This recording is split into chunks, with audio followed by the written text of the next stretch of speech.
زمانê kurdî. Learn Kurdish. In this lesson, we are going to learn English, Kurdish, and Turkish some sentence. Let's start together. In English, how are you? How are you? In Kurdish, kurmancî, Kurdish sorani, and Kurdish zazaki. Bi kurdî kurmancî tu çawa yî? Tu çawa yî?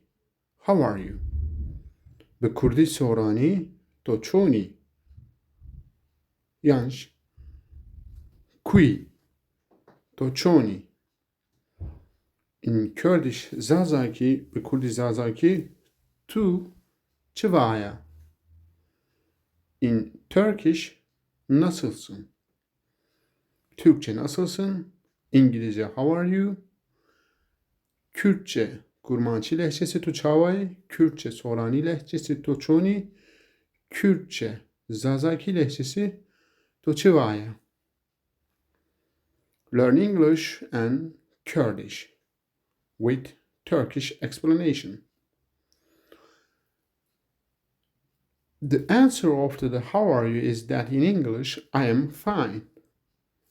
Walam cevap bersiva to çoni bi kurdî kurmanci ez başım, bi kurdî sorani min başım, bi kurdî zazaki ez başım. Nasılsın sorusunun Türkçe cevabı ben iyiyim. I'm fine. Ez başım. Min başım. Ben iyiyim. How are you? I'm fine. To çoni? Min başım. Tu çawayı? Ez başım. Tu çivaya? Ez başım. Nasılsın? Ben iyiyim. Gelek spas dikim ji bo temaşakirina we bimênin kêf û xêr û xweşî da. Thanks for your watching and see you next lesson.